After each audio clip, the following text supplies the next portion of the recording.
Saint Vincent de Paul. Dearly beloved, let us love one another, for charity is of God. And every one that loveth is born of God, and knoweth God. He that loveth not, knoweth not God, for God is charity. 1 John 4:7-8. Chapter 1. A Peasant's Son. A monotonous line of sand hills and the sea, a vast barren land stretching away in wave-like undulations far as eye can reach, marsh and heath and sand, sand and heath and marsh, here and there a stretch of scant coarse grass, a mass of waving reeds, a patch of golden-brown fern, the Landis. It was through this desolate country in France that a little peasant boy whose name was destined to become famous in the annals of his country led his father's sheep, that they might crop the scanty pasture. Vincent was a homely little boy, but he had the soul of a knight-errant, and the grace of God shone from eyes that were never to lose their merry gleam even in extreme old age.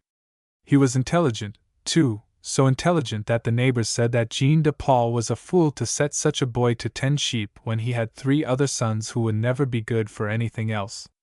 There was a family in the neighborhood, they reminded him, who had had a bright boy like Vincent, and had put him to school, with what result?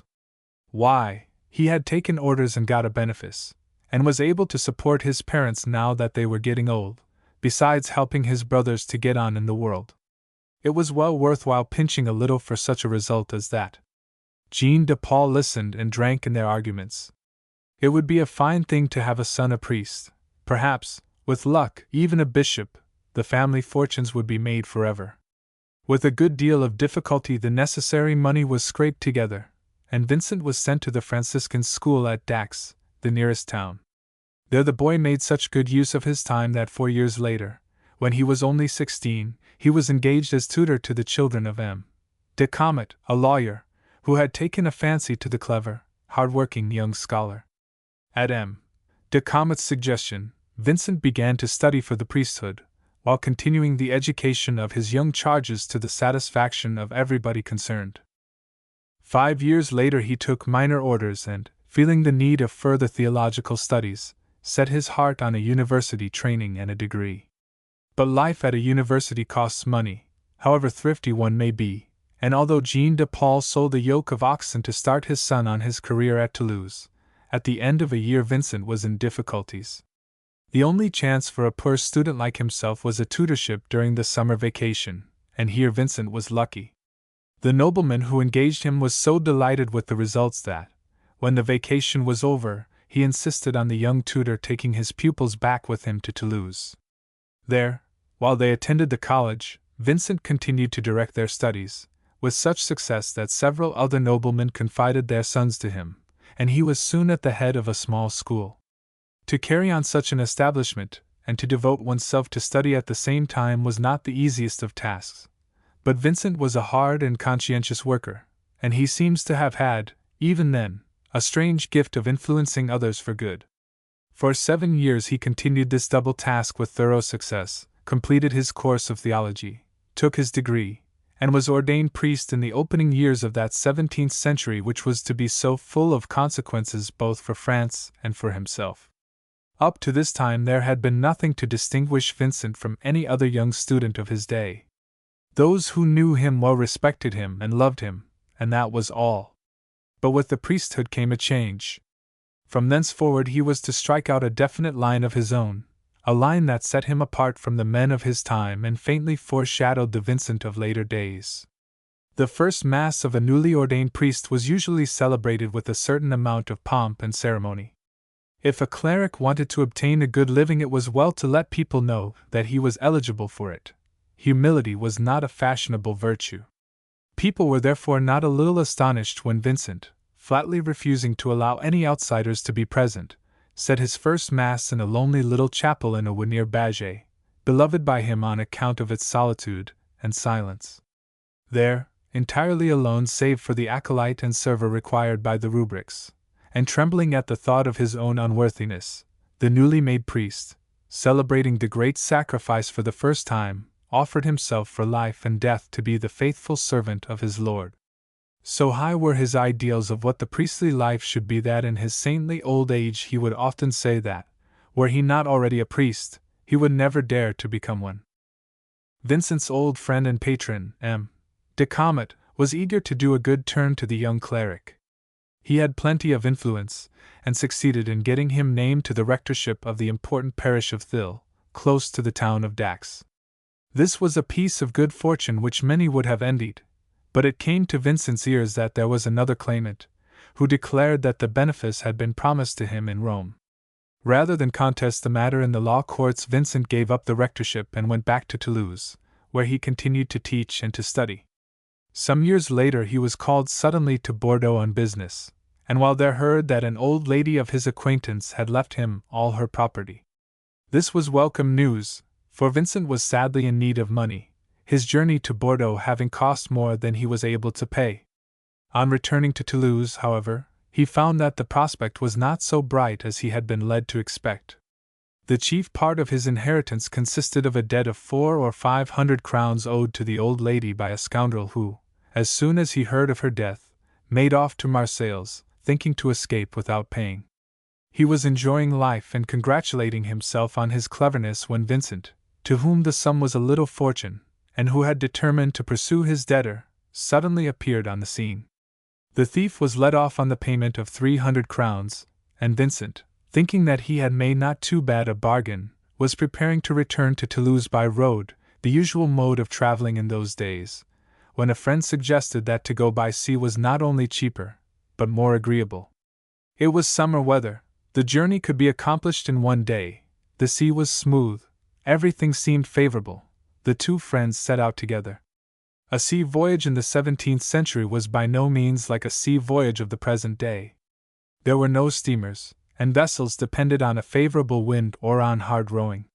The Mediterranean was infested with Turkish pirates, who robbed and plundered to the very coasts of France and Italy, carrying off the crews of captured vessels to prison or slavery.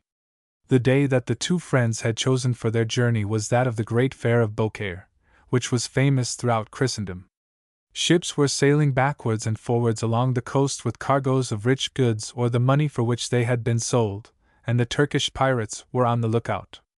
The boat in which Vincent was sailing was coasting along the Gulf of Lions when the sailors became aware that they were being pursued by 3 Turkish brigantines. In vain they crowded on all sail, escape was impossible. After a sharp fight, in which all the men on Vincent's ship were either killed or wounded, Vincent himself receiving an arrow wound the effects of which remained with him for life, the French ship was captured. But the Turks had not come off unscathed, and so enraged were they at their losses that their first action on boarding the French vessel was to hack its unfortunate pilot into 1,000 pieces. Having thus relieved their feelings, they put their prisoners in chains. But then, fearing lest the prisoners die of loss of blood and so cheat them of the money for which they meant to sell them, they bound up their wounds and went on their way of destruction and pillage. After 4 or 5 days of piracy on the high seas, they started, laden with plunder, for the coast of Barbary, noted throughout the world at that time as a stronghold of sea robbers and thieves. Chapter 2: Slavery. The pirates were bound for the port of Tunis, the largest city of Barbary. But the sight of the glittering white town with its background of mountains, set in the gorgeous coloring of the African landscape, brought no gleam of joy or comfort to the sad hearts of the prisoners. Before them lay a life of slavery which might be worse than death. There was small prospect that they would ever see their native land again. To one faint hope, however, they clung desperately, as a drowning man clings to a straw. There was a French consul in Tunis whose business it was to look after the trade interests of his country, and it was just possible that he might use his influence to set them free. The hope was short-lived. The pirates, expecting to make a good deal of money out of their prisoners, were equally aware of this fact, and their first act on landing was to post a notice that the captives they had for sale were Spaniards. Nothing was left to Vincent and his companions, who did not know a word of the language of the country, but to endure their cruel fate. The Turks, having stripped their prisoners and clothed them in a kind of rough uniform, fastened chains round their necks and marched them through the town to the marketplace, where they were exhibited for sale much as cattle are at the present day.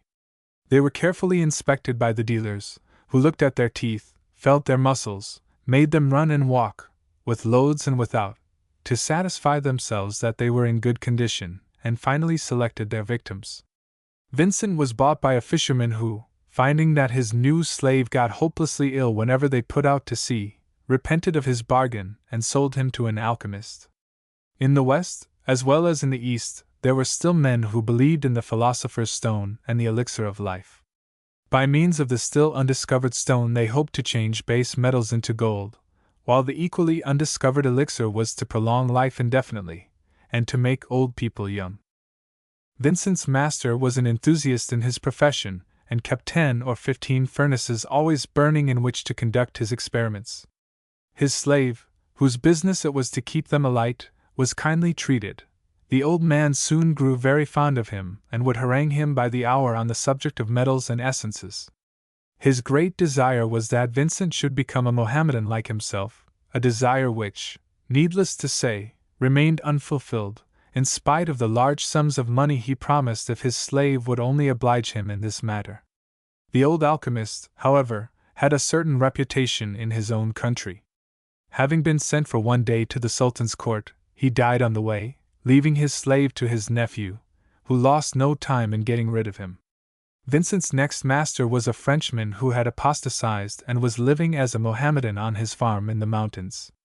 This man had 3 wives, who were very kind to the poor captive, especially one of them, who, although herself a Mohammedan, was to be the cause of her husband's conversion and Vincent's release. She would go out to the fields where the Christian slave was working and bid him tell her about his country and his religion. His answers seemed to impress her greatly, and one day she asked him to sing her one of the hymns they sang in France in praise of their God. The request brought tears to Vincent's eyes. He thought of the Israelites captive in Babylon, and of their answer to a similar demand.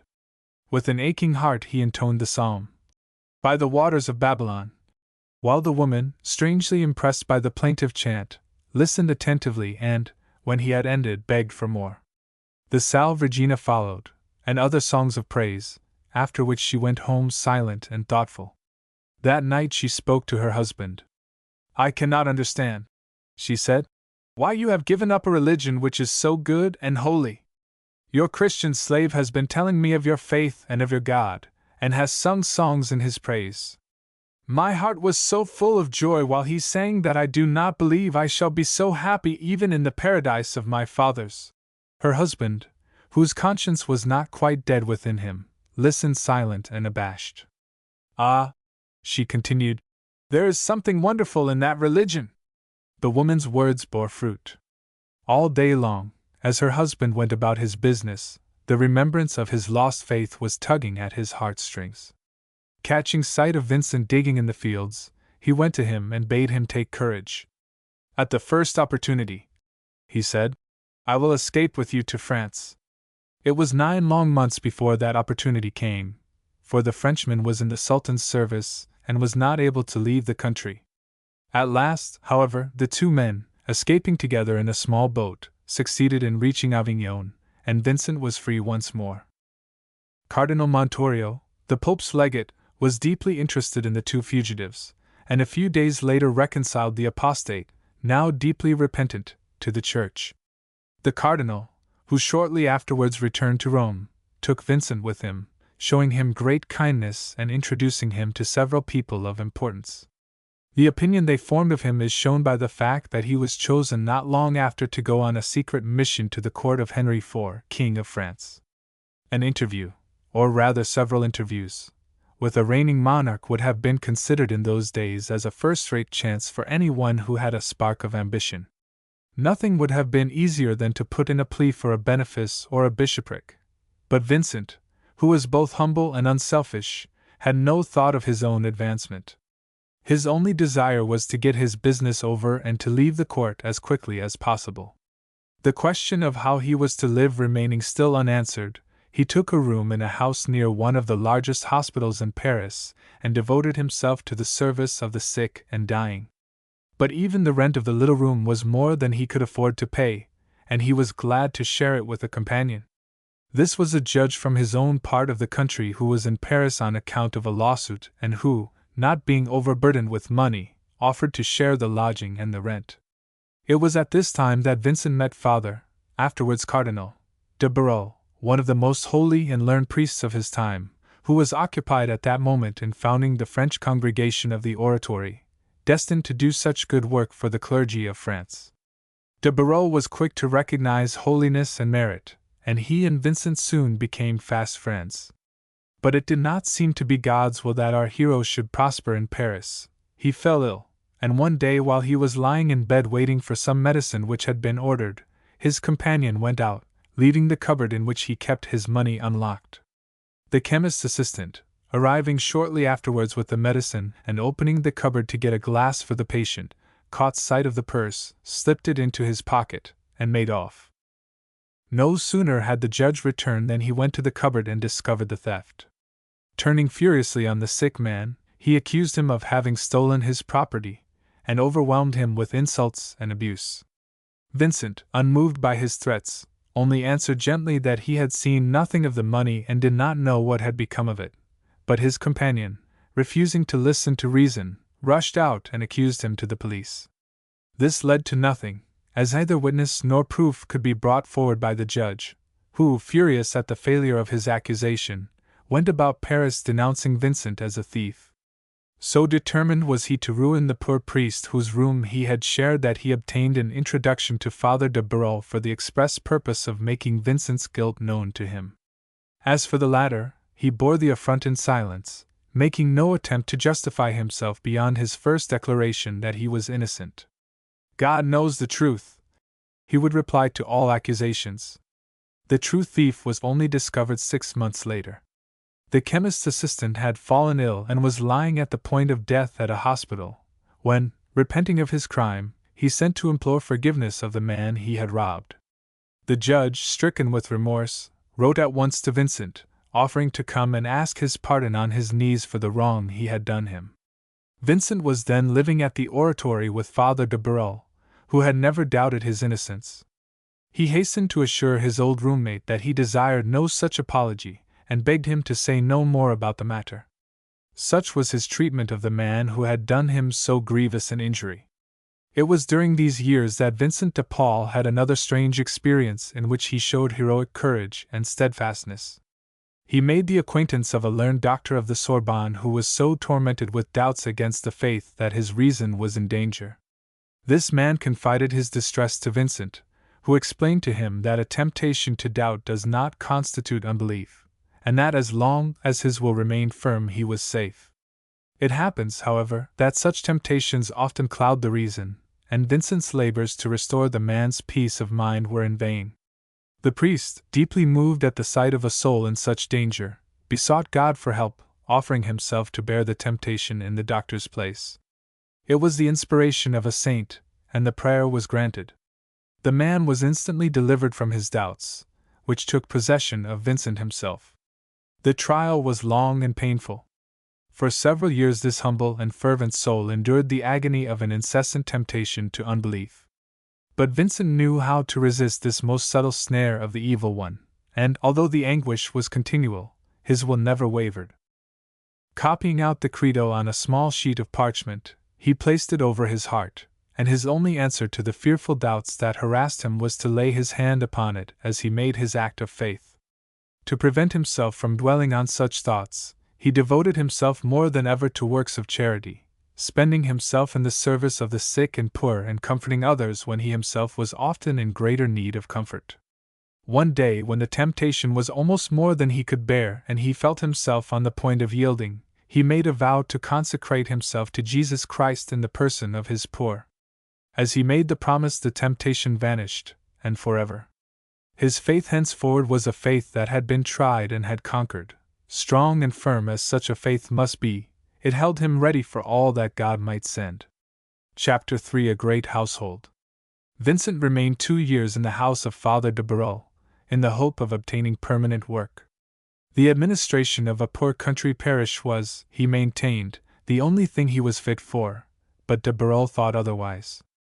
This humble priest, he predicted one day to a friend, will render great service to the Church and will work much for God's glory.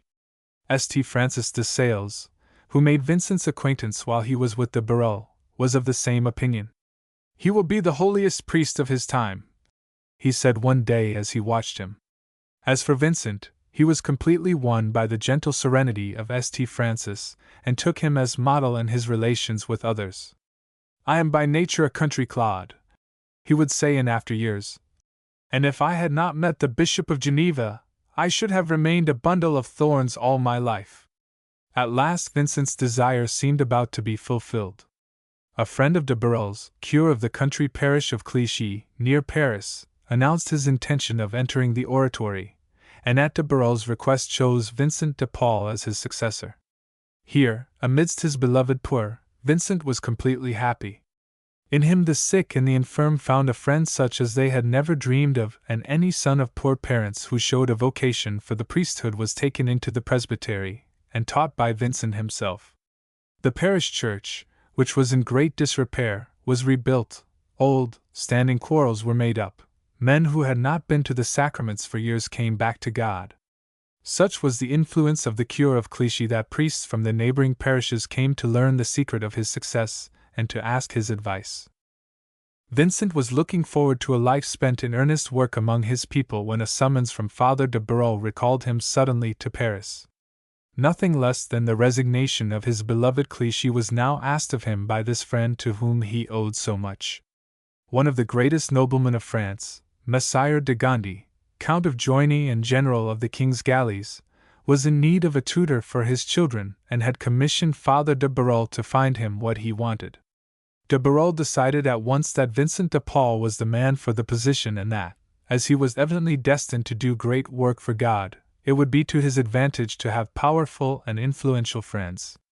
Although the prospect of such a post filled the humble parish priest with consternation, he owed too much to de Barrel to refuse. Setting out from Clichy with his worldly goods on a hand-barrow, he arrived at the oratory, from whence he was to proceed to his new abode. The house of Messire de Gondi was one of the most magnificent in Paris. The Count, one of the bravest and handsomest men of his day, was in high favor at court, while his wife, at a time when the lives of most of the great ladies of the court were anything but edifying, was remarkable for her fervor and piety. The de Gondi children, unfortunately, did not take after their parents, and the two boys whose education Vincent was to undertake, and whose character he was to form, were described by their aunt as regular little demons. The youngest of the family, the famous, or rather infamous, Cardinal de Retz, was not yet born, but Vincent's hands were sufficiently full without him. "I should like my children to be saints rather than great noblemen," said Madame de Gondi when she presented the boys to their tutor, but the prospect seemed remote enough. The violent temper and obstinacy of his charges were a great trial to Vincent, who used to say in later life that they had taught him, cross-grained as he was by nature, how to be gentle and patient. The position of a man of low birth as tutor in that princely household was not without its difficulties. Vincent was a dependent, but there was a quiet dignity about him which forbade liberties. With the servants, and there were many of every grade, he was always cordial and polite, losing no chance of winning their confidence, that he might influence them for good. His duties over, he would retire to his own room, refusing, unless especially sent for, to mix with the great people who frequented the house. Madame de Gondi, with a woman's intuition, was the first to realize the sanctity of her son's tutor, and resolved to put herself under his direction. Knowing enough of his humility to be certain that he would refuse such a request, she applied to Father de Barrel to use his influence in the matter, and thus obtained her desire. At Vincent's suggestion she soon afterwards undertook certain works of charity, which were destined to be the seed of a great enterprise. The Count, too, began to feel the effects of Vincent's presence in his household. It was the age of dueling, and hundreds of lives were lost in this barbarous practice. De Gondi was a famous swordsman, and although the life he led was a great deal better than that of the majority of his contemporaries, the possibility of refusing to fight when challenged, or of refraining from challenging another when his honor was at stake, had never occurred to him. Vincent had been some time at the de Gondis when it came to his ears that the Count intended to fight a duel on a certain day, and he resolved, if possible, to prevent it. De Gondi was present at Mass in the morning and remained on afterwards in the chapel, praying, probably, that he might prevail over his enemy. Vincent waited till everyone had gone out, and then approached him softly. "Monsieur," he said, I know that you intend to fight a duel, and I tell you, as a message from my Savior, before whom you kneel, that if you do not renounce this intention, his judgment will fall on you and yours." The Count, after a moment's silence, promised to give up his project, and faithfully kept his word. It was the greatest sacrifice that could have been asked of a man in de Gondy's position, and it was a thing unheard of at the time for a priest to lay down the law to a great nobleman. But the influence of sanctity is strong, and the Count was noble. For him it was the beginning of a better life. The de Gondys usually spent part of the year at their country house in Picardy, where they had large estates. Here the love of the poor which Vincent had fostered in Madame de Gondy was in its element, and she delighted in visiting her tenants, tending the sick with her own hands, and seconding all Vincent's plans for their welfare. It happened one day that Vincent was sent to the bedside of a dying peasant who had always borne a good character and was considered an excellent Christian. The man was conscious, and Vincent, moved, no doubt, by the direct inspiration of God, urged him to make a general confession. There was much need, for he had been concealing for long years several mortal sins which he was ashamed to confess, profaning the sacraments, and deceiving all who knew him. Moved with contrition by Vincent's words, he confessed his crimes, acknowledging his guilt also to Madame de Gondy, who came to visit him after Vincent had departed. "Ah, madame," he cried, "if I had not made that general confession, my soul would have been lost for all eternity." The incident made a lasting impression on both Vincent and the Countess. Here was a man who for years had been living in deceit and making an unworthy use of the sacraments. How many others might be in like case? It was a terrible thought. "Ah, Monsieur Vincent," cried the great lady, "how many souls are being lost! Can you do nothing to help them?" Her words found an echo in Vincent's heart. Next Sunday he preached a sermon in the parish church on the necessity of general confession. It was the first of the famous mission sermons destined to do so much good in France. While he spoke, Madame de Gondy prayed, and the result far surpassed their expectations. So great were the crowds that flocked to confession that Vincent was unable to cope with them and had to apply to the Jesuits at Amiens for help. The other villages on the estate were visited in turn, with equal success. Vincent used to look back in later life to this first mission sermon as the beginning of his work for souls. The result of all this for the preacher, however, was a certain prestige, and his humility took alarm. Monsieur and Madame de Gondy now treated their son's tutor with the reverence due to a saint. His name was on the lips of everybody, and yet, as Vincent sadly acknowledged to himself, the work for which he had been engaged was a failure.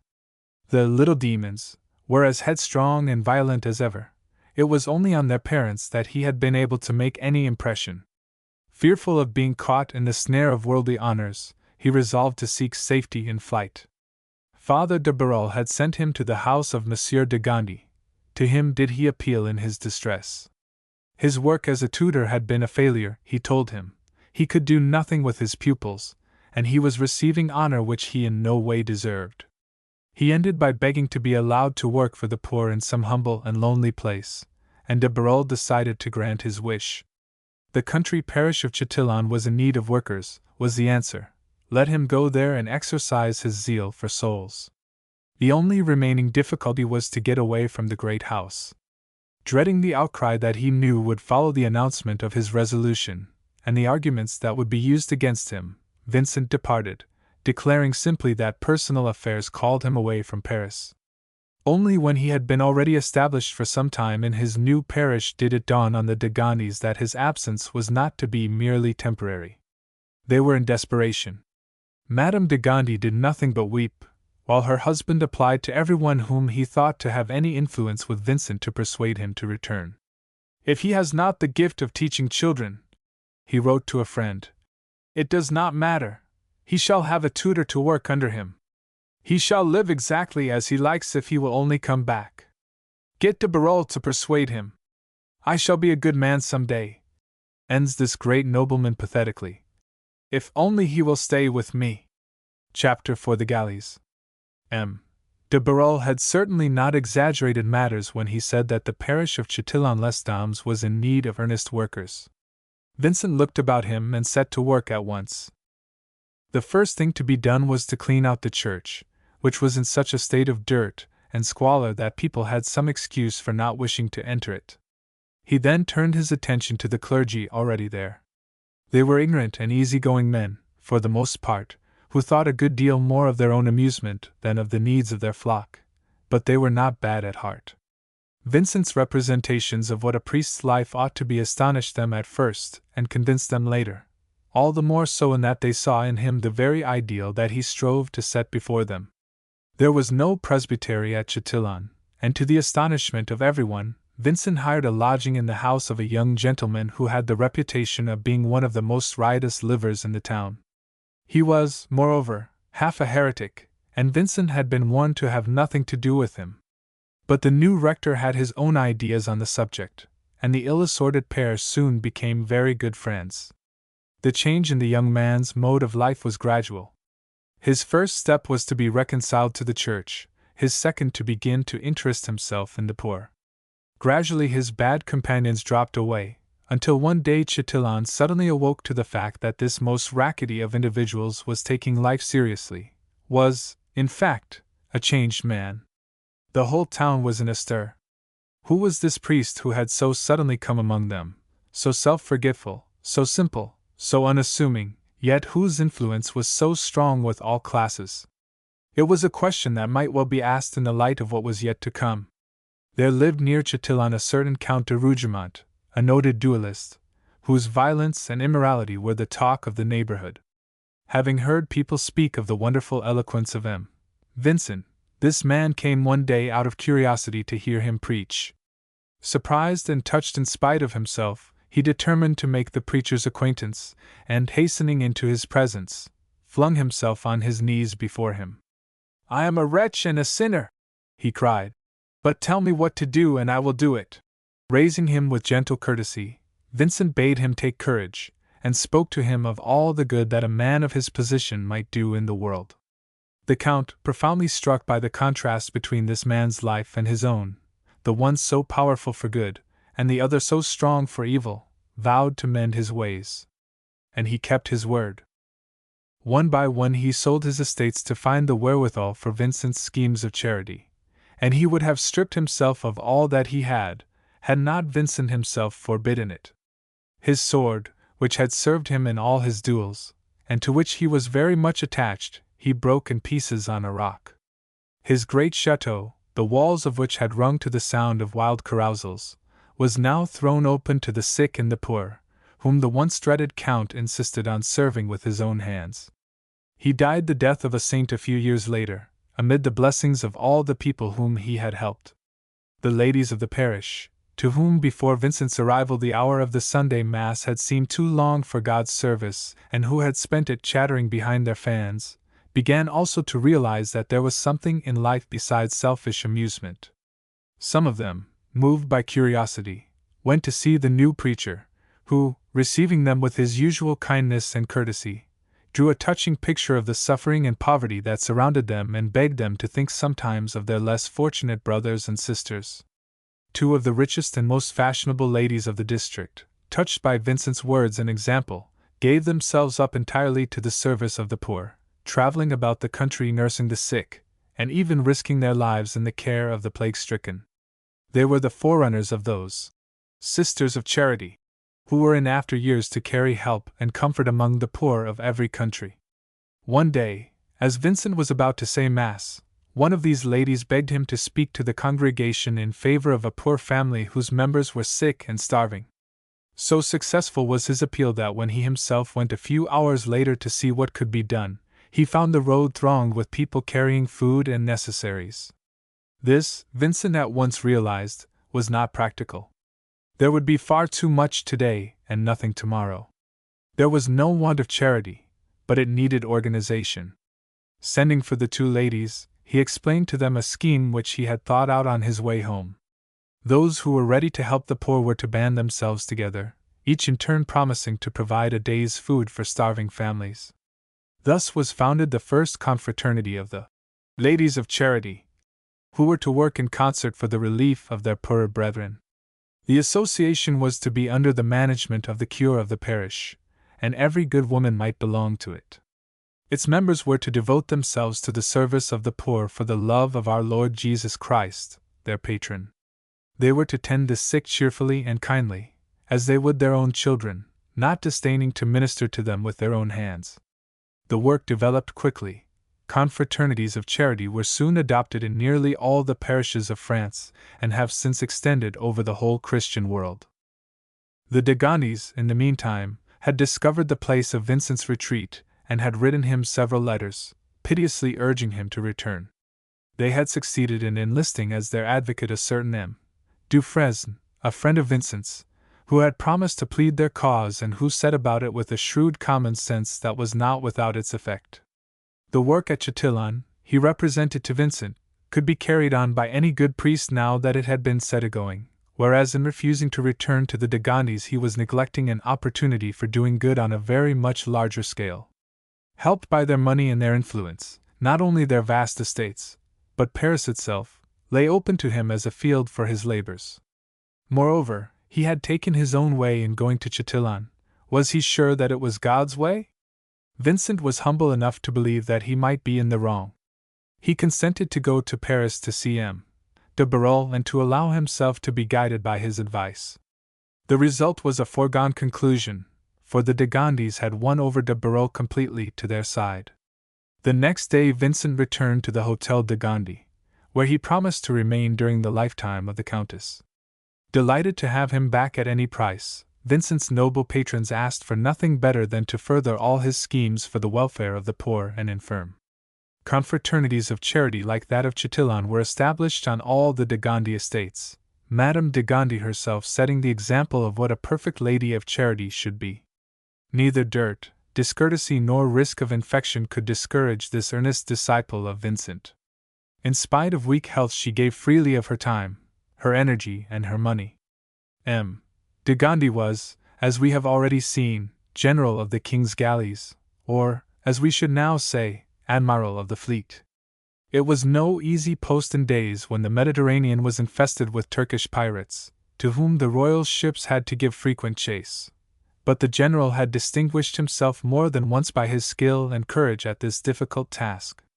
The use of steam was as yet unknown, and the king's galleys were rowed by the convicts and prisoners of France, for it would have been impossible to find volunteers for the work. Chained to their oars night and day, kept in order by cruel cuts of the lash on their bare shoulders, these men lived and died on the rower's bench without spiritual help or assistance of any kind. The conditions of service were such that many prisoners took their own lives rather than face the torments of such an existence. As Vincent went about his works of charity in Paris, it occurred to him to visit the dungeons where the men who had been condemned to the galleys were confined. What he saw filled him with horror. Huddled together in damp and filthy prisons, crawling with vermin, covered with sores and ulcers, brawling, blaspheming and fighting, the galley slaves made a picture suggestive only of hell. Vincent hastened to M. de Gondi and, trembling with emotion, poured forth a description of the horrors he had seen. "These are your people, Monseigneur," he cried. "You will have to answer for them before God." The general was aghast. It had never occurred to him to think of the condition of the men who rowed his ships, and he gladly gave Vincent a free hand to do whatever he could to relieve them. Calling 2 other priests to his assistance, Vincent set to work at once to visit the convicts in the Paris prisons. But the men were so brutalized that it was difficult to know how to win them. The first advances were met with cursing and blasphemy, but Vincent was not to be discouraged. With his own gentle charity he performed the lowest offices for these poor wretches to whom his heart went out with such an ardent pity. He cleansed them from the vermin which infested them, and dressed their neglected sores. Gradually they were softened and would listen while he spoke to them of the Savior who had died to save their souls. At Vincent's earnest request, money was collected among his friends and patrons, and a hospital built where the prisoners condemned to the galleys might be nursed into good health before they went on board.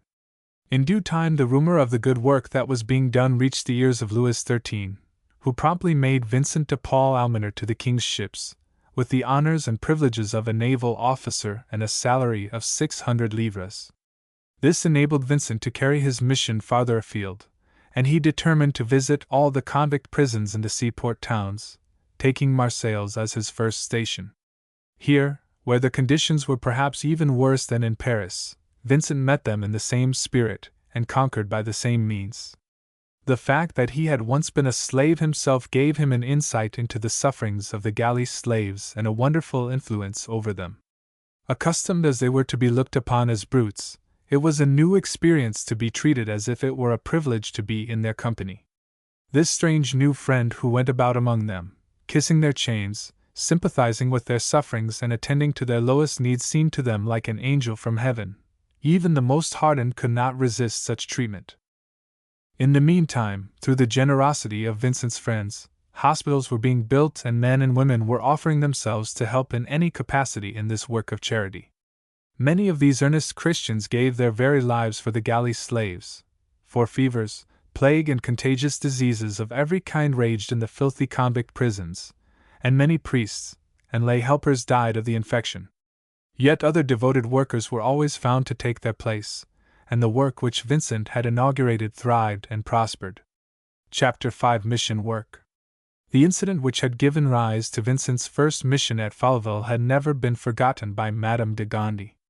It seemed to her that there was need to multiply such missions among the country poor, and no sooner had Vincent returned to her house than she offered him a large sum of money to endow a band of priests who would devote their lives to evangelizing the peasantry on her estates. Vincent was delighted, but considering himself unfit to undertake the management of such an enterprise, he proposed that it should be put into the hands of the Jesuits, or the Oratorians. Madame de Gondy, although convinced in her own mind that Vincent, and Vincent alone, was the man to carry out the enterprise, obediently suggested it to one religious order after another. In every case some obstacle intervened, until the Countess was more than ever persuaded that her first instinct had been right. Knowing Vincent's loyalty to Holy Church and his obedience to authority, she determined to have recourse to her brother-in-law, the Archbishop of Paris. An old house called the Collège de Bons Enfants was at that moment vacant. She asked it of the Archbishop, whom she had interested in her scheme, and who proposed to Vincent to undertake the foundation. There was no longer room for hesitation. The will of God seemed plain. Indeed, Vincent's love of the poor had been for some time struggling with his humility. The new congregation was to consist of a few good priests who, renouncing all thought of honor and worldly advancement, were to devote their lives to preaching in the villages and small towns of France.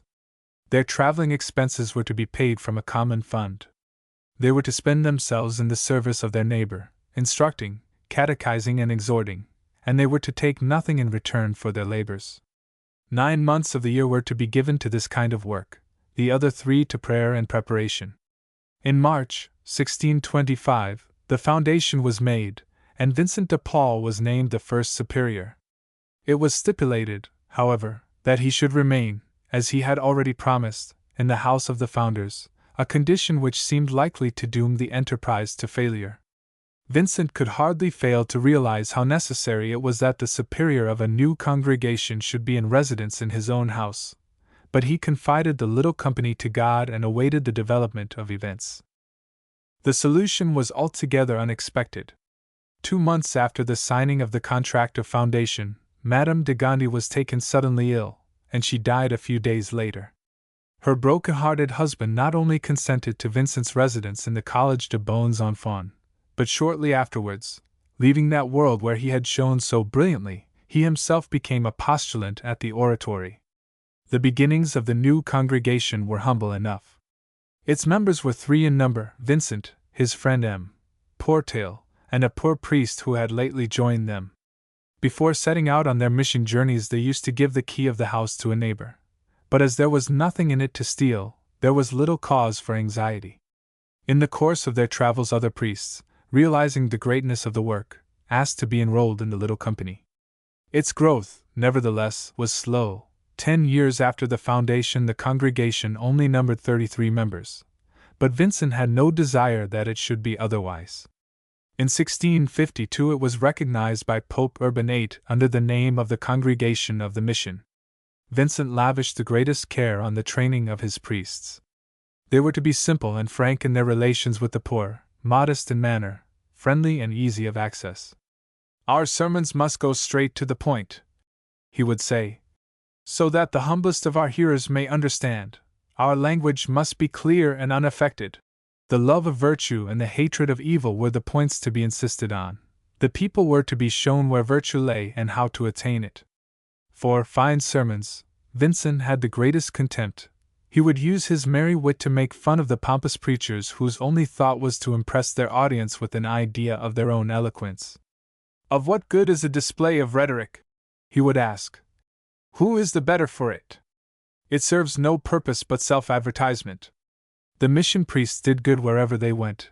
Everybody wanted them, and it was hard to satisfy the appeals from missions which came from all over the country.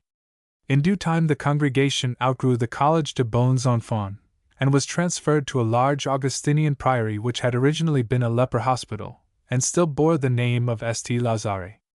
Up to this time the mission priests had contented themselves with ministering to the peasantry, but in the course of their travels it had become painfully apparent that the clergy themselves were in urgent need of some awakening force. Those of good family led, for the most part, worldly and frivolous lives, while the humbler sort were as ignorant as the peasants among whom they lived. The religious wars had led to laxity and carelessness. Drunkenness and vice were fearfully prevalent. To Vincent, with his high ideals of the priesthood, this was a terrible revelation. The old custom of giving a retreat to priests who were about to be ordained had fallen into disuse. With the assistance of some of the French bishops he determined to revive it, and retreats of 10 or 14 days were organized at St. Lazare for candidates to the priesthood.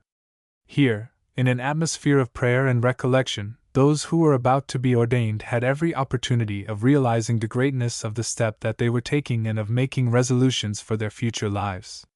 The mission priests were to help in this work more by example than by precept. They were to preach by humility and simplicity. "It is not by knowledge that you will do them good," Vincent often repeated, "or by the fine things you say, for they are more learned than you, they have read or heard it all before. It is by what they see of your lives that you will help them. If you yourselves are striving for perfection, God will use you to lead these gentlemen in the right way." The blessing of God seemed, indeed, to rest upon the ordination retreats. Nearly all who made them carried away something of Vincent's noble ideal of the priestly life. Many to whom they had been the turning point of a lifetime felt the need of further help and instruction from the man who had awakened all that was noblest in their natures. To meet this necessity, Vincent inaugurated a kind of guild for young priests who desired to live worthy of their vocation. Weekly gatherings were held at St. Lazare under the name of Tuesday Conferences, where difficulties were discussed, debates held, and counsels given. It was not easy to belong to the conferences. Members were pledged to offer their lives completely to God and to renounce all self-interest. Nevertheless, they increased rapidly in number, and the conferences were attended by all the most influential priests in Paris. But Vincent's zeal was boundless, and one good work grew out of another. The retreats for ordination candidates having been so successful, he conceived the idea of giving retreats on the same lines for the laity. The work thrived beyond all expectation.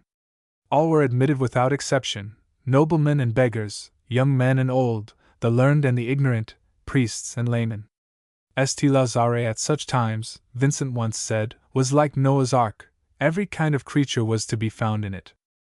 The only difficulty was the expense entailed, for many of the retreatants could pay nothing toward their board and lodging, and Vincent would refuse nobody. Here, as in so many other cases, it was the Congregation of the Ladies of Charity, founded by Vincent in Paris, that came nobly to his rescue. There was Madame de Mainelays, sister of M. de Gondi, who, left a widow at the age of 20, devoted herself and her enormous fortune to alms and good works. There was the Duchesse de Guillain, niece of the great Richelieu, Madame de Maramion, beautiful and pious, Madame Gaussault, the first president of the Dames de Charite, and many others, whose purses were always at Vincent's disposal. The congregation of the mission priests was to inaugurate another good work for which there was an urgent necessity in the world of Vincent's day. While yet at the College de Bons Enfants, he had realized how great was the need of a special training for young men destined for the priesthood, and had founded a small seminary. After the move to St. Lazare, the undertaking had grown and prospered. A college of the same kind had been lately founded by M. Ollier, the zealous cure of St. Sulpice, and these two institutions, the first of the famous seminaries which were later to spread all over France, were powerful for the reform of the clergy. 150 years later, the mission priests of St. Lazare alone were at the head of 60 such seminaries. So the work of the congregation increased and multiplied until it seemed almost too much for human capacity. But Vincent knew wherein lay the strength of the mission priests. "How may we hope to do our work?" he would ask. "How can we lead souls to God? How can we stem the tide of wickedness among the people? Let us realize that this is not man's work at all, it is God's. Human energy will only hinder it unless directed by God. The most important point of all is that we should be in touch with our Lord in prayer." Dearest to his heart of all his undertakings was the first and chief work of the congregation, the holding of missions for the poor. By twos and threes he would send out his sons to their labors, bidding them travel to their destination in the cheapest possible way. They were to accept neither free quarters nor gifts of any kind. All their thoughts and prayers were to be concentrated on their work, they were to live for their mission. 2 sermons were to be preached daily, simple instructions on the great truths, and those who had not yet made their first communion were to be catechized. The mission lasted 10 or 14 days, during which the mission priests were to have as much personal contact with the people as possible, visiting the sick and the infirm, reconciling enemies and showing themselves as the friends of all. It was no easy task to be a good mission priest. It meant self-mastery, self-renunciation, self-forgetfulness total and complete. It meant the laying aside of much that lies very close to a man's heart. "Unless the congregation of the mission is humble," said Vincent, "and realizes that it can accomplish nothing of any value, but that it is more apt to mar than to make, it will never be of much effect, but when it has this spirit it will be fit for the purposes of God." Yet, in spite of all that such a vocation meant of self-renunciation, year after year the mission priests increased in number. "This work is not human, it is from God," was Vincent's answer to those who marveled at the power of the Company for Good. Chapter 6: The Grey Sisters. Although many of the great ladies of Paris had enrolled themselves among the Ladies of Charity and were ready to help Vincent to the utmost of their ability, much of the work to be done in that great town was hardly within their scope. The care of the sick in the hospitals alone demanded ceaseless labor, and an amount of time which few wives and mothers could give. There was a gap which needed filling, as Vincent could not but see, and he took immediate steps to fill it.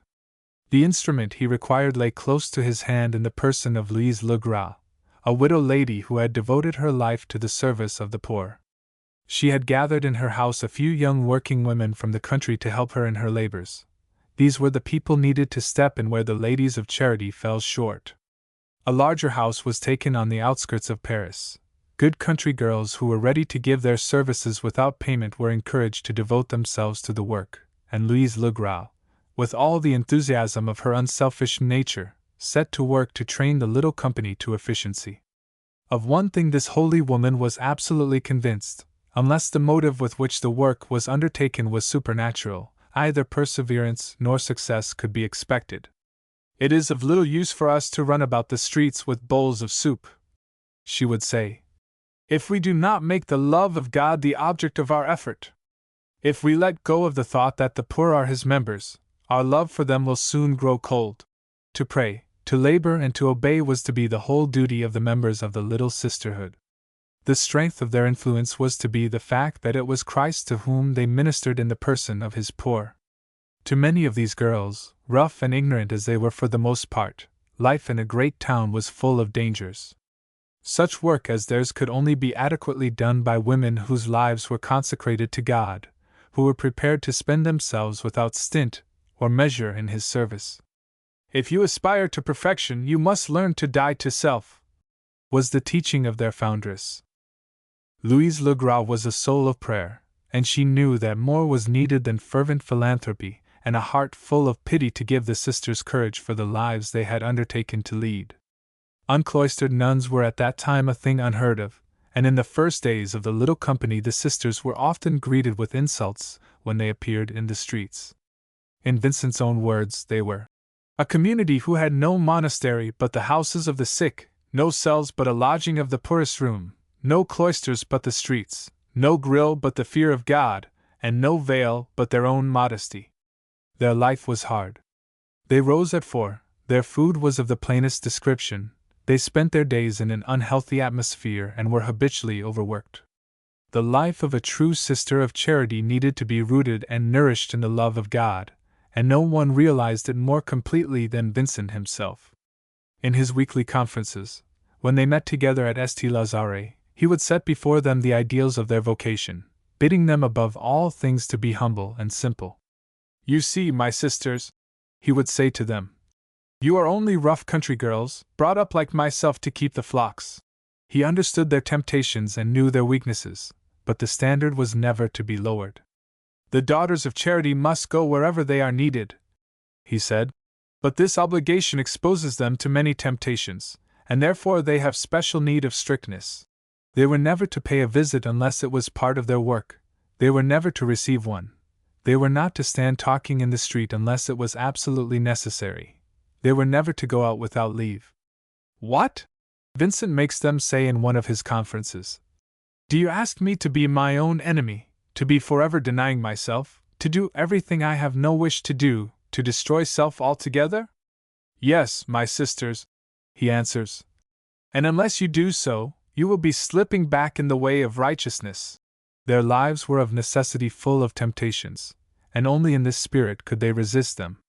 Life in the streets of a great city was full of interest to these country girls, and it required a superhuman self-control to go about with downcast eyes, noticing nothing.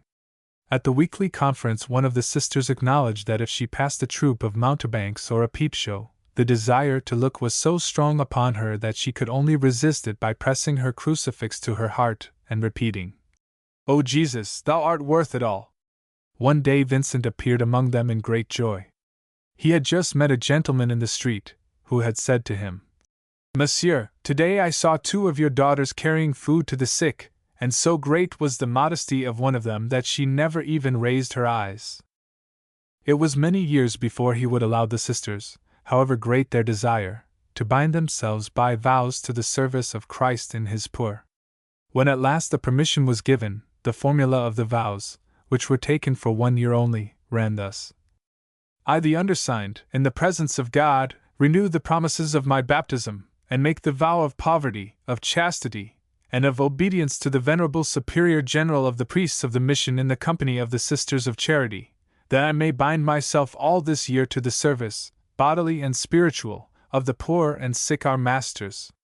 And this by the aid of God, which I ask through His Son Jesus Christ crucified, and through the prayers of the Holy Virgin." Although vows taken thus annually did not imply a lifelong dedication, the Sisters of Charity who returned to the world were few. Many heroic women spent their lives, unknown and unnoticed, in the daily drudgery of nursing the sick or trying to maintain order in country hospitals. "The saintliness of a daughter of charity," said Vincent, "rests on faithful adherence to the rule, on faithful service to the nameless poor, in love and charity and pity, in faithful obedience to the doctor's orders. It keeps us humble to be quite ordinary. For the greater honor of our Lord, their Master and Patron," runs a certain passage in their rule. "The Sisters of Charity shall have in everything they do a definite intention to please Him, and shall try to conform their life to His, especially in His poverty, His humility, His gentleness, His simplicity and austerity. Therein was to lie their strength and the secret of their courage. Before them stood their crucified Lord, bidding them suffer and be strong." The Grey Sisters, as they were called by the poor, not only nursed in the hospitals of Paris, but went far and wide on their errands of mercy. Scarcely a day passed without an appeal. After the siege of Arras in 1656, Louise Le Gras was implored to send help to those of the inhabitants who had survived the horrors of the war. Only 2 sisters could be spared to meet the requirements of 8 parishes.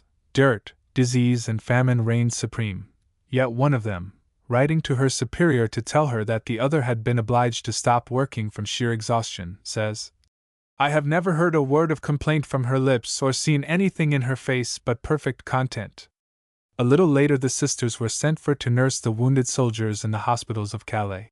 "My dear daughters," said Vincent, as he bade them farewell, "be sure that, wherever you go, God will take care of you. Only 4 could be spared, and the soldiers were dying in scores of an infectious disease. It was at the risk of their lives that the sisters went among them, and 2 out of the 4 caught the infection and died. When the news reached Paris, there were numbers eager to take their place, and the 4 who were chosen set off rejoicing. The hospitals all over the country were in need of reform, and in Paris every new scheme for the relief of the poor called for the sisters' assistance.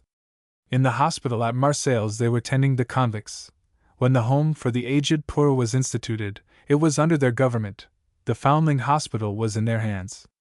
Wherever there was need for zeal and self-denial, there these devoted women were to be found, ready to lay down their lives in the service of their neighbor. They had renounced what pleasures the world might hold for them for a life of toil and discomfort.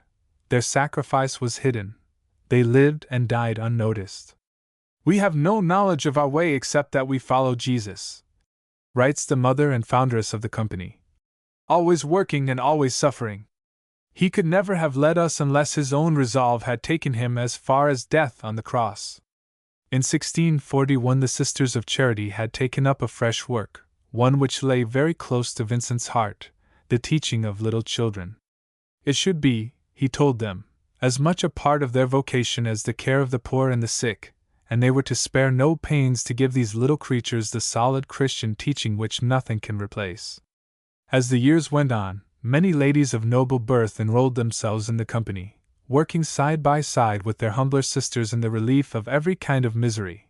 But daughter of peer or of peasant, the Sister of Charity was and is, before all else, the daughter of God and the servant of the poor.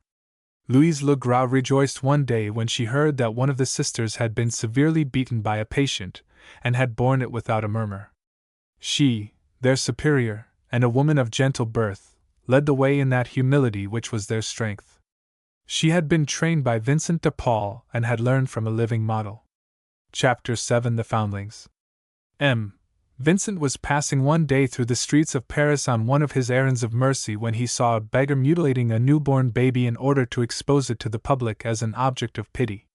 Snatching the poor little creature out of the hands of its tormentor, Vincent carried it to the Couche St. Landry, an institution which had been founded for the care of children left homeless and deserted in the streets.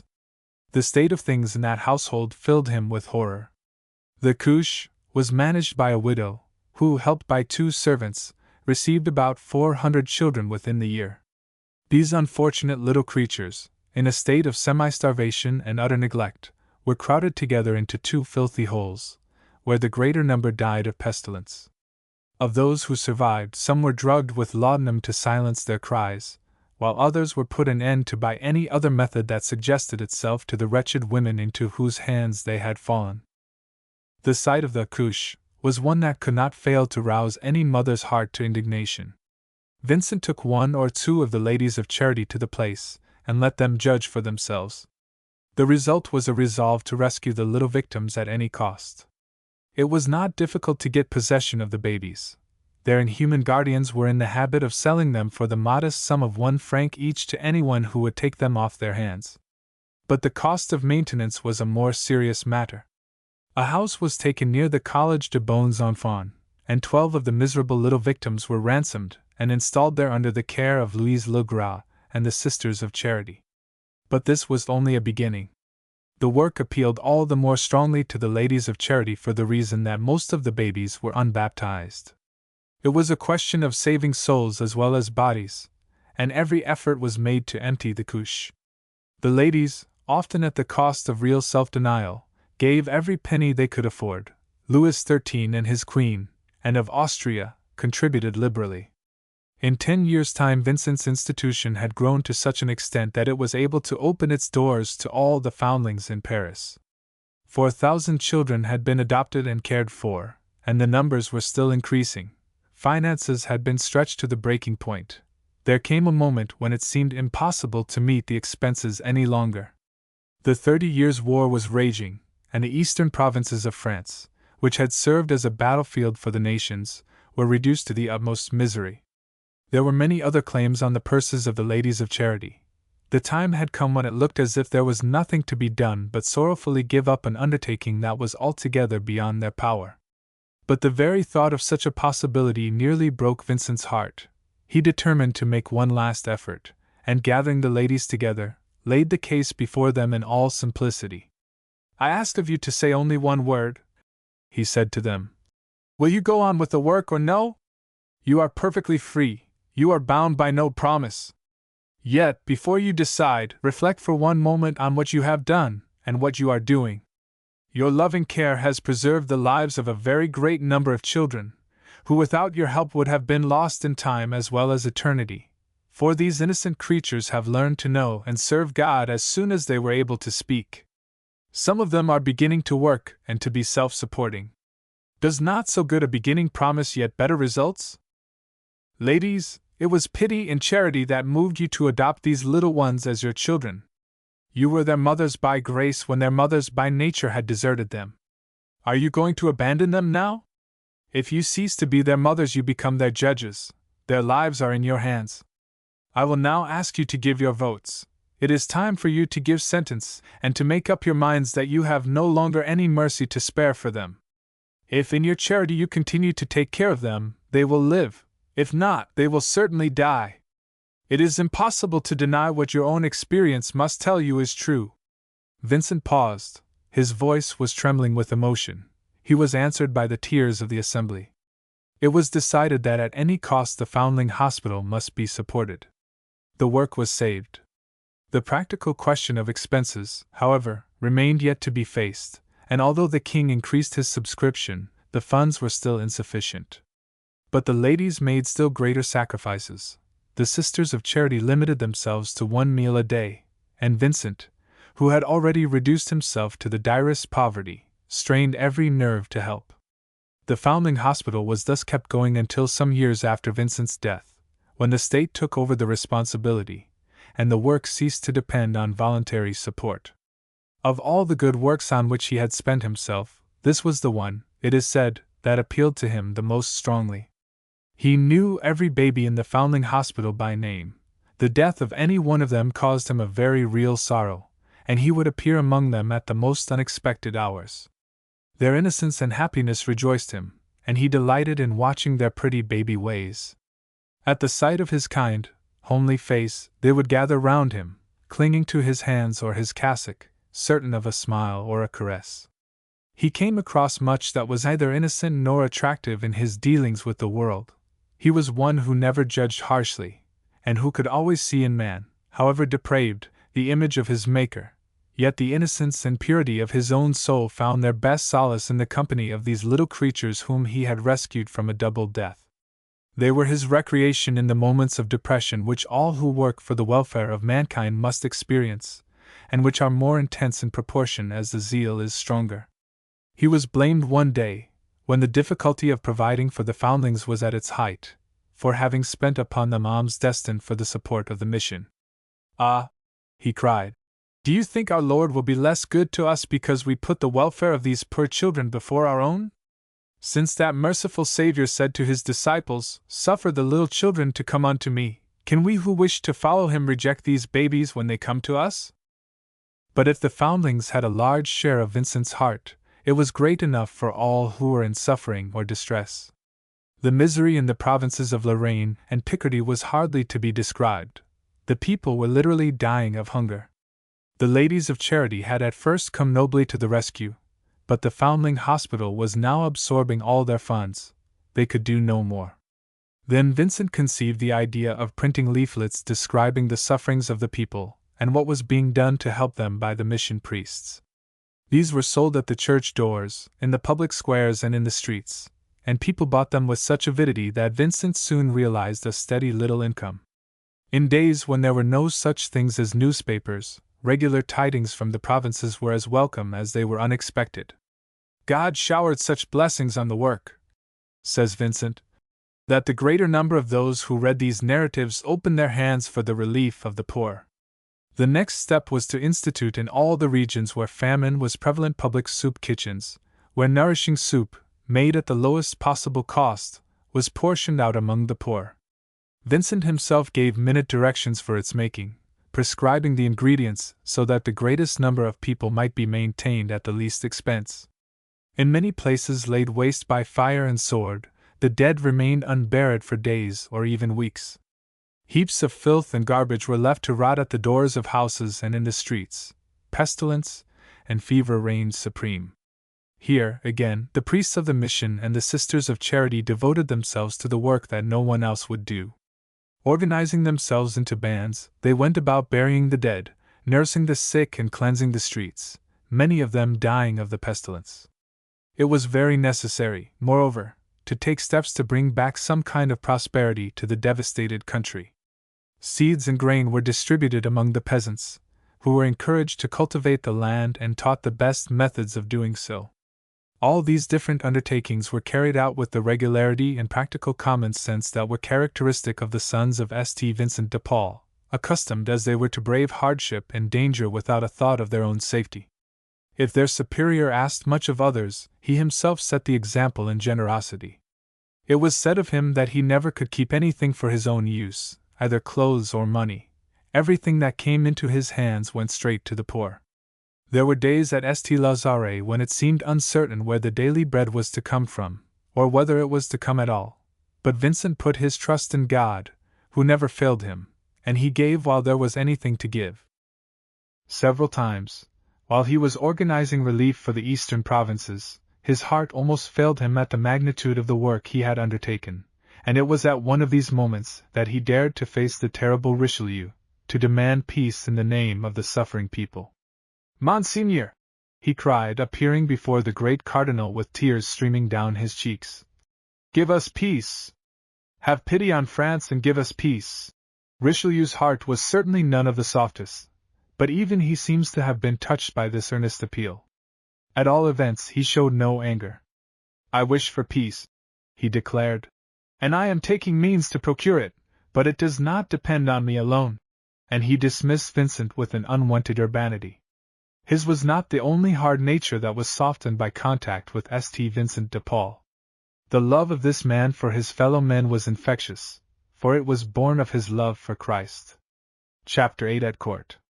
When Louis XIII was on his deathbed, with all the bishops and archbishops of France ready to offer him their services, it was Vincent, the humble mission priest, who prepared him to meet his God. During the last days of the king's life, Vincent never left him, and in his arms Louis XIII breathed his last. Then, having done the work for which he had come, Vincent slipped quietly out of the palace to hasten back to St. Lazare and his beloved poor. Some remarks made by the king during his illness and certain other words of Vincent's were remembered by the Queen, and of Austria, who had been left regent during the minority of her son. Richelieu was dead, and Mazarin, his pupil, a crafty and unscrupulous Italian, had succeeded him as chief minister of state. His influence over the Queen was growing daily, but it was not yet strong enough to override all her scruples. She was a good-natured woman, quite ready to do right when it was not too inconvenient, and it was clear to her that of late years bishoprics and abbeys had been too often given to most unworthy persons. In France the crown was almost supreme in such matters. The Queen therefore determined to appoint a Council of Conscience, consisting of 5 members, whose business it would be to help her with advice as to ecclesiastical preferment. Mazarin's astonishment and disgust when he heard that Vincent de Paul had been appointed one of the number were as great as Vincent's own consternation. The responsibility and the difficulties which he would have to face filled the humble mission priest with the desire to escape such an honor at any price. He even applied to the Queen in person to beg her to reconsider her decision. But Anne was obdurate, and Vincent was forced to yield. "I have never been more worthy of compassion or in greater need of prayers than now," he wrote to one of his friends, and his forebodings were not without cause. If Mazarin had been unable to prevent the Queen from naming Vincent as one of the Council of Conscience, he had at least succeeded in securing his own nomination. In the cause of honesty and justice, and for the Church's welfare, the superior of St. Lazare would have to contend with the foremost statesman of the day, a minister who had built up his reputation by trading on the vices of men who were less cunning than he. Well did Vincent know that he was no match for such a diplomatist. But having once realized that the duty must be undertaken, he determined that there should be no flinching. He went to court in the old cassock in which he went about his daily work, and which was probably the only one he had. "You are not going to the palace in that cassock?" cried one of the mission priests in consternation. "Why not?" replied Vincent quietly. "It is neither stained nor torn." The answer was noteworthy, for a scrupulous cleanliness was characteristic of the man. As he passed through the long galleries of the Louvre, he caught sight of his homely face and figure in one of the great mirrors that lined the walls. "A nice clodhopper you are," he said amiably to his own reflection, and passed on, smiling. Among the magnificently attired courtiers his shabby appearance created not a little merriment. "Admire the beautiful sash in which Vincent comes to court," said Mazarin one day to the Queen, laying hold of the coarse woolen braid that did duty with poor country priests for the handsome silken sash worn by the prelates who frequented the palace. Vincent only smiled. These were not the things that abashed him. He made no change in his attire. At first it seemed as if his influence were to be paramount in the council. Nearly all the priests of Paris had passed through his hands at the ordination retreats, and those who belonged to the Tuesday conferences were intimately known to him. Who could be better fitted to select those who were suitable for preferment? Mazarin, it is true, objected to the council on principle, but that was simply because he considered that bishoprics and abbeys were useful things to keep in reserve as bribes for his wavering adherents. Certain reforms on which Vincent insisted were not to his mind either, although he offered no opposition. It was not his way to act openly, and he bided his time. The wonder was that Vincent was able to do what he did so thoroughly. In the meantime, it began to dawn upon the public that the superior of St. Lazare was for the moment a man of influence. It was already well known that he was a man of immense charity, with many institutions on his hands, several of which were in urgent need of funds. It seemed a very simple thing to offer him a large sum of money for the poor on condition that he would put in a good word for a brother or a nephew who was just the man for a bishopric, or anything else that might offer. Vincent's reception of these proposals was disconcerting. "God forbid!" he would cry indignantly. "Better that we should all go without the barest necessities of life." Some would come with a recommendation from the Queen herself, which made things doubly embarrassing. But in spite of everything, Vincent remained faithful to his first determination to choose for bishoprics no priests save those worthy of the position by reason of their virtue and learning. Now, it was exceedingly unpleasant for needy noblemen to be obliged to sue to a peasant priest in a shabby cassock for the preferment of their relations, but it became quite intolerable when the shabby priest refused to listen.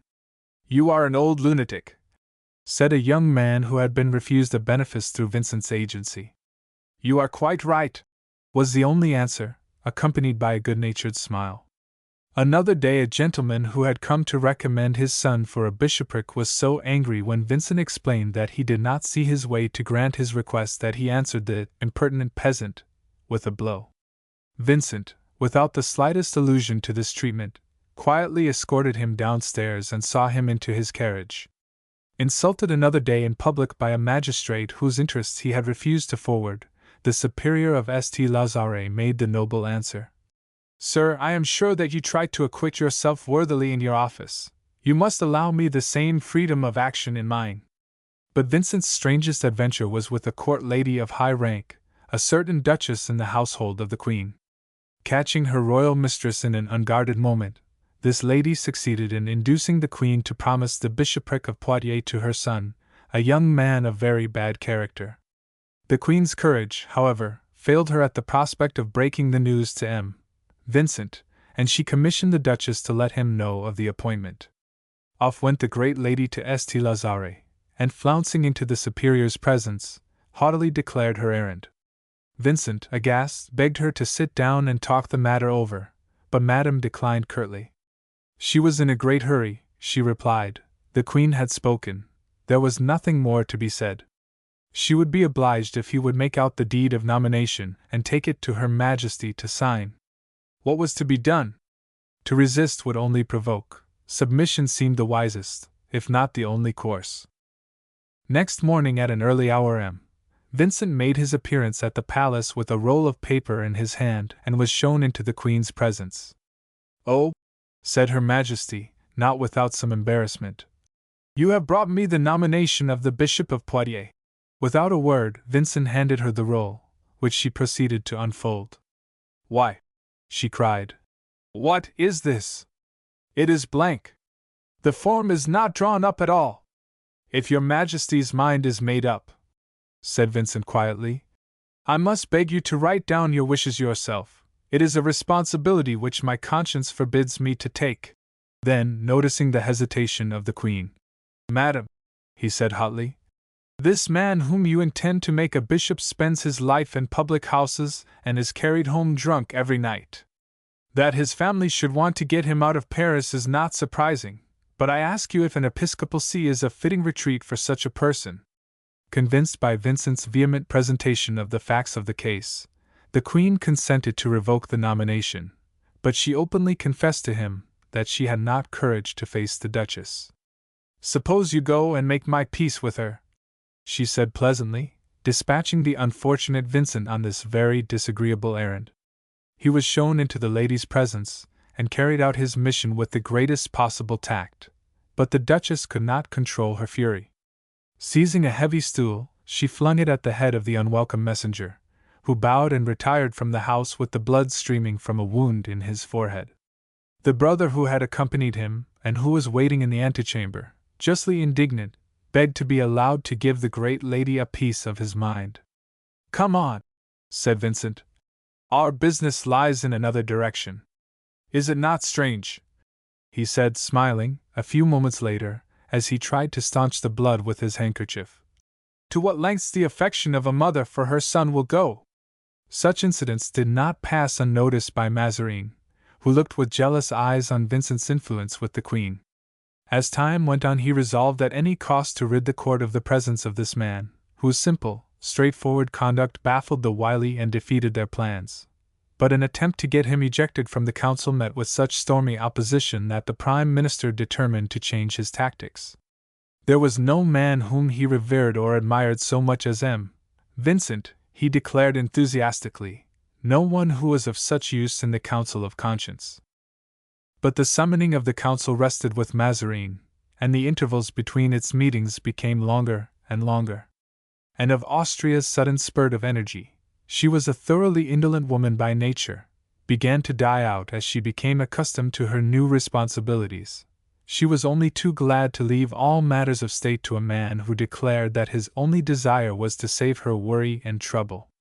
In course of time the Council of Conscience ceased to meet, and the distribution of bishoprics and abbeys fell once more into the hands of Mazarin, who used them, as of old, for his own ends.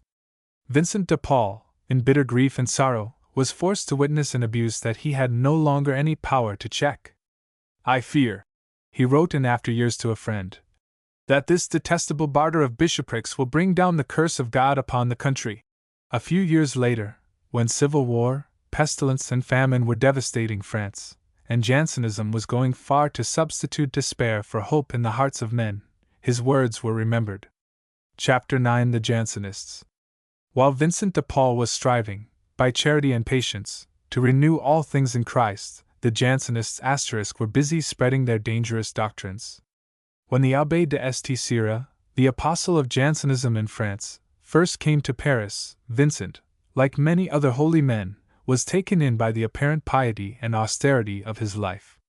It was only when he knew him better, and when St. Cyr had begun to impart to him some of his ideas on grace and the authority of the Church, that Vincent realized on what dangerous ground he was standing.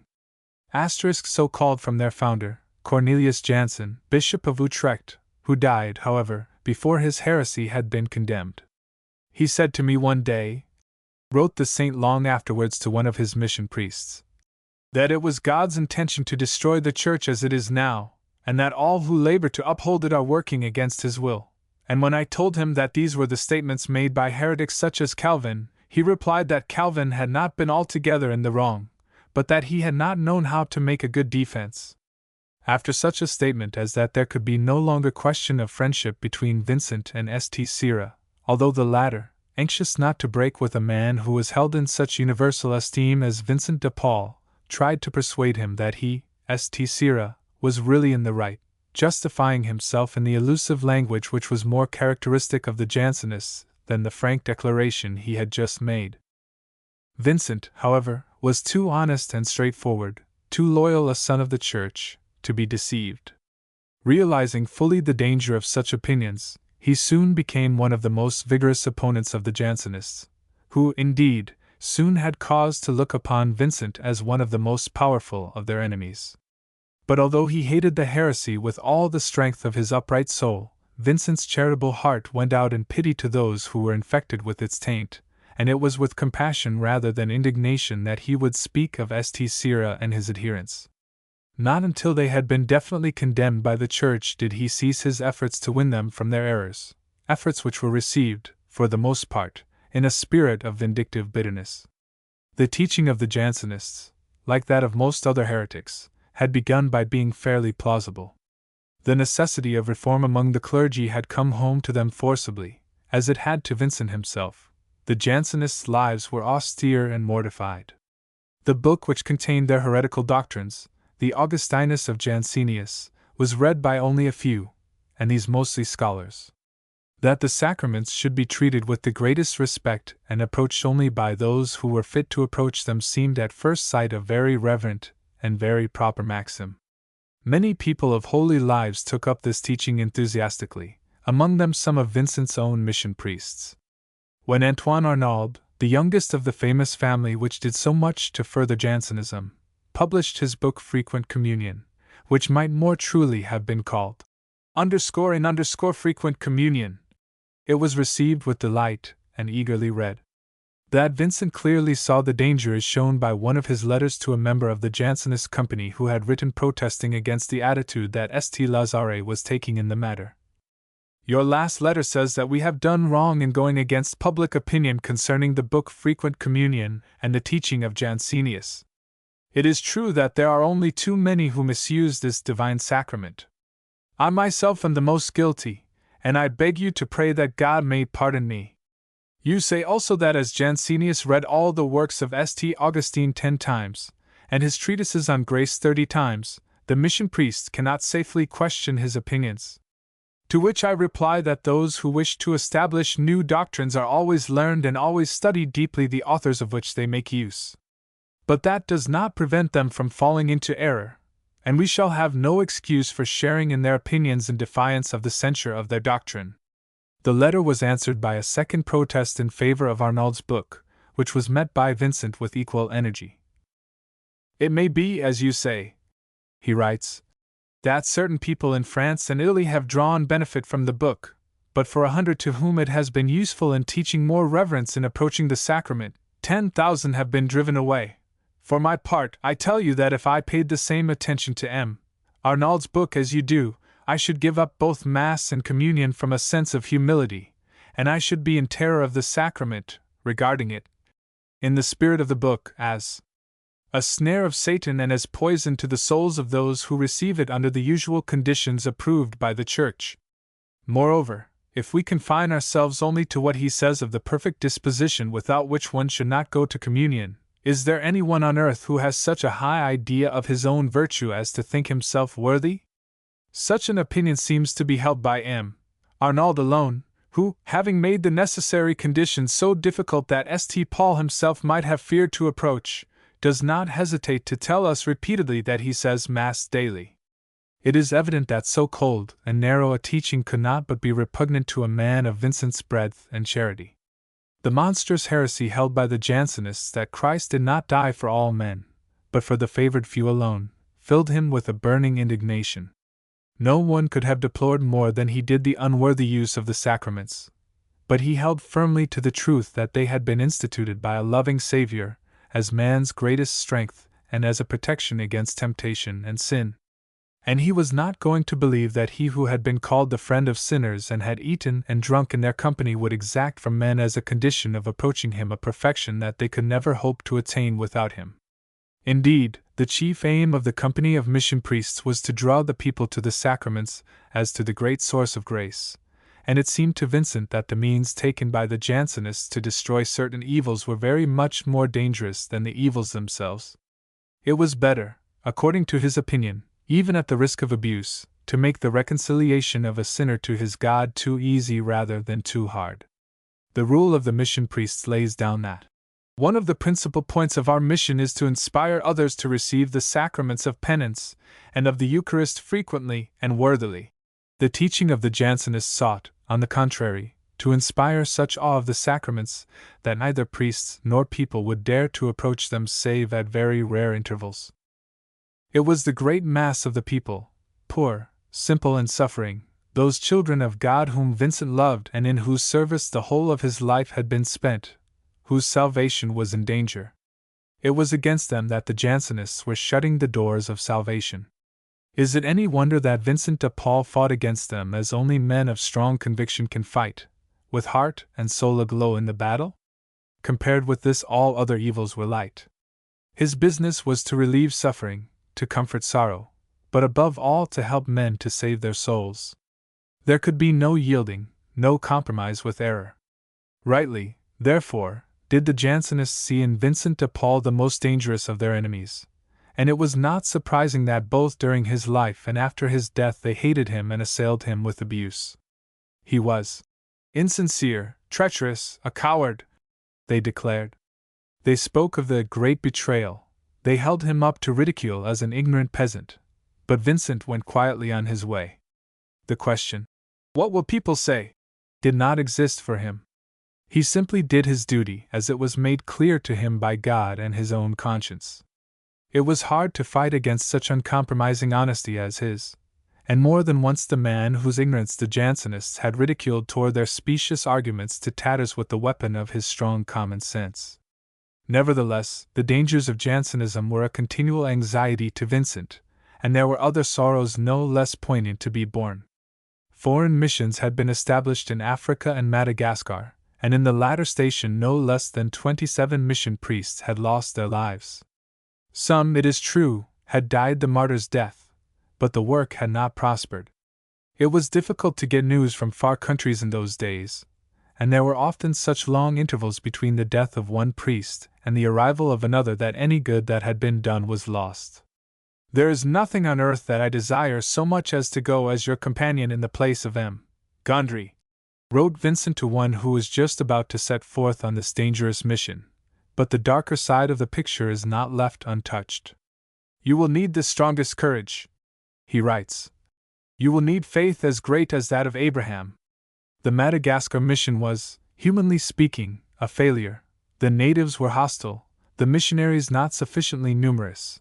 It was necessary in the end to give up the enterprise. The Lazarists were at work also in Poland, in Ireland, and in the Hebrides. Vincent had a gift for rousing zeal and charity in the hearts of others, and there were always plenty of volunteers for the most dangerous posts. But there were times when his heart nearly failed him at the news that came to him of the sufferings of some of his sons on their far distant missions.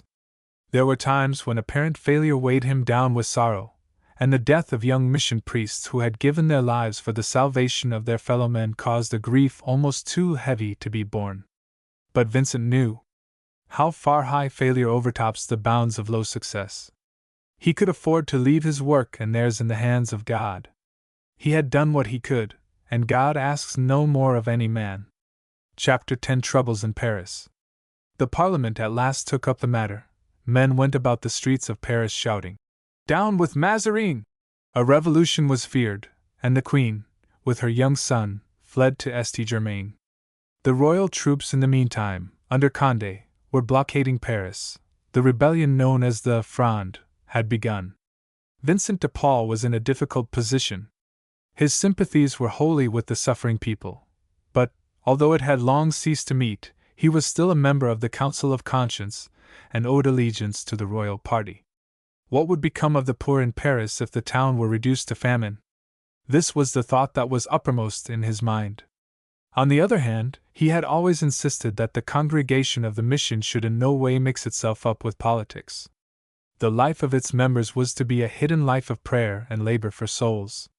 The safest course was obviously to remain neutral and take no part in the matter, but his own safety was the last consideration likely to move him. Was it his duty to remain silent? That was the vital question. Could he do any good by speaking? Long and earnestly did he pray for guidance, and, without a thought of the consequences to himself, decided at last to act. Judging of others in the light of his own straightforward honesty, it seemed to him that if it were once clearly represented to the Queen that it was Mazarine's presence alone that prevented peace, she could not fail to see that it was her duty to force him to withdraw. Surrounded as she was by courtiers who did not dare to tell her the truth, she might be ignorant of how much she herself was to blame in the matter. He had shamed her into doing what was right in the matter of the Bishop of Poitiers. Might he not succeed in awakening her conscience once more? It was on his knees in the church of St. Lazare that Vincent resolved on the action that was at best only a forlorn hope, but still worth trying. With his usual prompt energy, the old man of 73 mounted his horse and, accompanied only by his secretary, Du Cournot, set out for St. Germain. The Seine was in flood and the water breast deep on the bridge over which they had to ride. Du Cournot, sick, avowed afterwards that he was quaking with fright, but Vincent, though wet to the skin, scarcely seemed to notice that all was not as usual and rode on through the floods in silence. Arrived at St. Germain, he asked to see the Queen, who, thinking that he had been sent by the people to make their peace with her, admitted him at once to her presence. With the straightforward simplicity that characterized all his dealings, he proceeded to state his errand. He had come, he said, to ask the Queen, for the sake of her country and her people, to rid herself of Mazarine and to forgive the rebels. And of Austria listened in silence, and gave no sign of either sympathy or displeasure. When the speaker had ended, she quietly referred him to Mazarine himself. Vincent's hopes must have sunk low indeed at such a suggestion, but he was determined to go through with what he had begun. Confronted with the Cardinal, he earnestly represented to him that it was his duty to sacrifice himself for the good of the country, that his retirement would be an act of noble unselfishness which could not fail to win the blessing of Christ, that it would put an end to the sufferings under which France was groaning and save many innocent people from a fearful and horrible death. Mazarine had a sense of humor, and it was perhaps the only thing about him that responded to this appeal to his better feelings. It no doubt appeared to him sufficiently ludicrous that anyone should expect him to sacrifice himself for the sake of others, and probably those around him would have shared his opinion. Yet Vincent was justified in his experiment. Long as had been his experience of the sin and misery of men, it had not taught him, any more than it did his divine master, to despair of human nature. He had only employed his usual methods with Mazarine, methods that had prevailed with so many souls.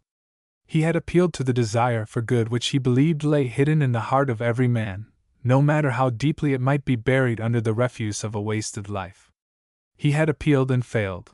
His mission had borne no fruit, yet he could not regret that he had undertaken it, although the consequences were to be serious for himself. For during his absence the fact that he had gone to St. Germain had leaked out among the people, and in one moment of anger all his claims on their love and gratitude were forgotten. Vincent has betrayed us to the Queen, was the cry in the streets of Paris, while the mob, falling on St. Lazare, pillaged it from top to bottom, carrying off everything on which they could lay hands. Vincent had gained nothing and lost all. It was not even safe for him to return to Paris, so great was the fury of the people. He had also won for himself the ill will of both Mazarine and the Queen. Yet with his usual humility and patience, he blamed no one but himself. He had done, he declared solemnly to Du Cournot, that which he would have wished to have done were he lying on his deathbed.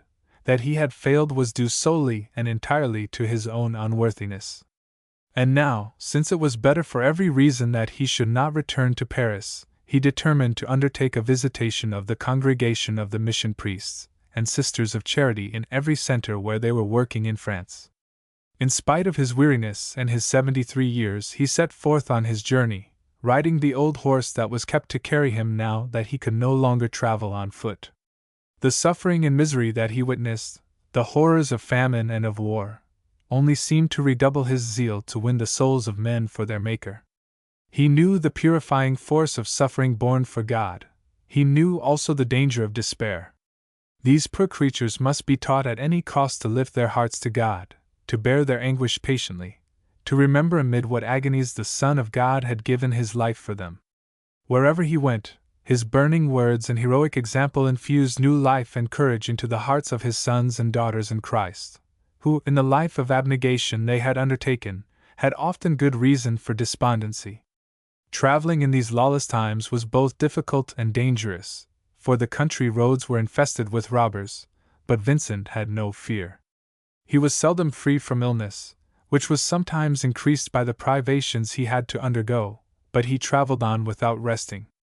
Yet, amid all the new suffering which he had to witness and relieve, he was always mindful of his dear poor in Paris, which was still besieged by the troops of Condé.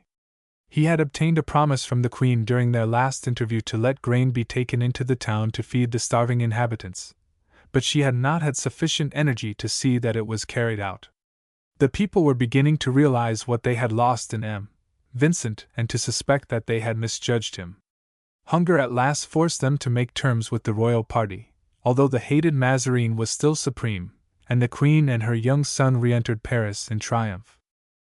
But even Anne of Austria was not so foolish as to make her entry with the cardinal at her side, and during the few weeks which still elapsed before he made his appearance in the capital, the Queen, free for a moment from the evil influence that stifled all her better impulses, wrote to Vincent, begging him to return. He was ill at Richelieu when the message reached him, and the Duchess de Guilan, one of the most devoted of his ladies of charity, sent a little carriage to fetch him. She had known him long enough, however, to be sure that his love of mortification would prevent him from availing himself of what he would certainly look upon as a luxury. The carriage was accompanied by a letter from the Queen and the Archbishop of Paris ordering him in virtue of obedience to use it in the future for all his journeys. He obeyed, but sorely against the grain, and as long as he was obliged to avail himself of it always referred to the little carriage as his disgrace. "Come and see the son of a poor villager riding in a carriage," he would say to his friends when he took leave of them, and indeed, Vincent's little carriage soon became well known in Paris. It was always at the disposal of anyone who wanted it, and when Vincent used it himself it was generally shared by some of his beloved poor. The fact that it came in handy for taking cripples for a drive or the sick to the hospital was the only thing that reconciled him to its possession. But the troubles of the Fronde were not yet at an end, and with Mazarin's return to Paris the discontent broke out afresh. The people were glad enough during the troublous times that followed to have Vincent once more in their midst. Chapter 11 Confido. When at last peace was partially restored to the country, the number of poor people had enormously increased, and the charities that already existed were unable to cope with the misery and poverty in Paris. It was at this time that Vincent conceived the idea of founding a house of refuge for old men and women who had no means of gaining a livelihood.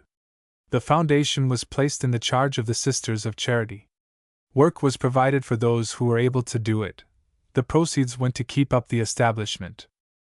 So successful was the venture, and so happy were the poor creatures who found a comfortable home and kind treatment in their old age that the Ladies of Charity determined to found an institution on the same lines for all the beggars of Paris. A large piece of ground that had been used for the manufacture of saltpetre was accordingly obtained from the king, who also gave a large contribution of money toward the undertaking. The hospital, known as La Salpêtrière, from the use to which the ground had formerly been put, was soon in course of building, but the beggars who were destined to 1711 it, many of whom were worthless vagabonds, showed very little desire for being shut up and employed in regular work. Vincent would have preferred to begin in a small way with those who were willing to come in, but the Ladies of Charity, in their enthusiasm, declared that it would be for the beggars' own good to bring them in by force, and the king was of their opinion. The Salpêtrière was soon crowded, while the sturdy rascals who infested the streets and begged under pretense of infirmity were suddenly cured at the prospect of leading a regular life and working for their living. Begging, at the risk of being taken off to the Salpêtrière, soon became an unpopular occupation, and the streets of Paris were a good deal safer in consequence. In 1658, 2 years before his death, Vincent de Paul gave to the congregation of mission priests its rule and constitutions. It was the work of God, he explained to them. There was nothing of his own in it. If there had been, he confessed humbly, it would only make him fearful lest his touch might spoil the rest. Those who listened to him, and who had been witnesses of his long and holy life, his wisdom and his charity, knew better. St. Lazare was a center where all fervent souls zealous for the service of God and the good of others met to find counsel and inspiration at the feet of its holy founder. Letters from all parts of the world and from all kinds of people in need of help and counsel kept the old man continually busy during the time he was not giving instructions, visiting the sick, or receiving those who came to ask his advice. He rose at 4 o'clock to the very end of his life and spent the first hours of the day in prayer, and this in spite of the fact that the last years of his life were years of acute bodily suffering. His legs and feet, which for a long time had caused him great pain, became so swollen and inflamed that every step was torture. Ulcers, which opened and left gaping wounds, next made their appearance. It was said that in earlier years he had taken the place of an unfortunate man who had been condemned to the galleys and who was in consequence on the verge of despair, and that the malady from which he suffered had been caused by the heavy fetters with which his legs had been chained to the rower's bench. It was several months, ran the tale, before his heroic action had been discovered and he was set at liberty, to bear for the rest of his life the penalty of his noble deed. When asked if this story were true, Vincent would change the subject as quickly as possible, which to those who knew how eagerly he always disclaimed, if he could, any action likely to bring honor to himself, seemed a convincing proof of its truth. With the greatest difficulty he was induced during the last years of his life to have a fire in his room and to use an extra coverlet, though he reproached himself bitterly in his last conferences to the mission priests and the Sisters of Charity for this mortification. But there were sufferings harder than those of the body. Mazarin was still in power, the accursed barter of bishoprics was still going on, and Vincent was forced to witness the very abuses against which he had fought so bravely during the brief time of his influence at court. The year 1660 brought two great sorrows: the death of M. Portail, the oldest and best beloved of Vincent's companions at St. Lazare, and that of Louise Le Gras, the devoted superior of the Sisters of Charity, and the woman who would become known as St. Louise de Marillac. "You are going a little before me," he wrote to the latter when he heard that her life was despaired of. "But I shall meet you soon in heaven."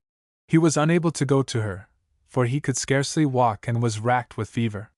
He would struggle on his crutches as far as the chapel to hear the Mass that he could no longer say and then go back again to his room, where he sat at a little table, working to the last, with a gentle smile of welcome for all who sought him. The letters written during the last days of Vincent's life are full of the same good sense, the same lucid clearness of thought, the same sympathy and knowledge of the human heart that always characterized him. 2 months before his death he gathered the Sisters of Charity together, and gave them a conference on the saintly death of their superior. With touching humility he asked his dear daughters to pardon him for all the faults by which he might have offended them, for any annoyance that his want of polish might have caused them, and he thanked them for their faithful cooperation in all his schemes of charity. It was now such agony for him to walk to the chapel that his sons begged him to allow them to fit up a little oratory next to his room where Mass might be said, but Vincent would not hear of it. Then they implored him to allow himself to be carried in a chair, but, unwilling to give others the trouble of carrying him, he evaded the question until 6 weeks before his death, when he could no longer support himself on his crutches. During the nights of anguish, when his tortured limbs could find no rest on the hard straw mattress which he could never be prevailed upon to change for something softer, no complaint ever passed his lips. "My Savior, my dear Savior!" was his only exclamation. On the days that followed these sleepless nights of pain, he was always smiling and serene. In spite of the weakness that oppressed him, he had help, advice, and sympathy for everybody. His reward was close at hand. On the 26th of September, 1660, having been carried to the chapel for Mass and Holy Communion, he was taken back to his room, where he fell asleep in his chair from sheer exhaustion, as he had so often done before. The brother who had charge of him, thinking that he slept longer and more heavily than usual, awakened him and spoke to him. Vincent smiled and answered, but instantly fell asleep again. The doctor was sent for, and roused him again. Once more the same bright smile lit up the old face. He answered, but had not sufficient strength to speak more than a few words. In the evening they gave him the last sacraments, and he passed the night in silent prayer. In the early morning, one of the priests who belonged to the conferences, and who was making a retreat in the house, asked the dying man to bless all the priests for whom he had done so much and to pray that his spirit might be with them. "May God, who began the good work, bring it to perfection," was the humble answer. A little later he was heard to murmur softly, "Confido, I trust," and with these words on his lips, as a child puts its hand into that of his father, he gently gave up his soul to God.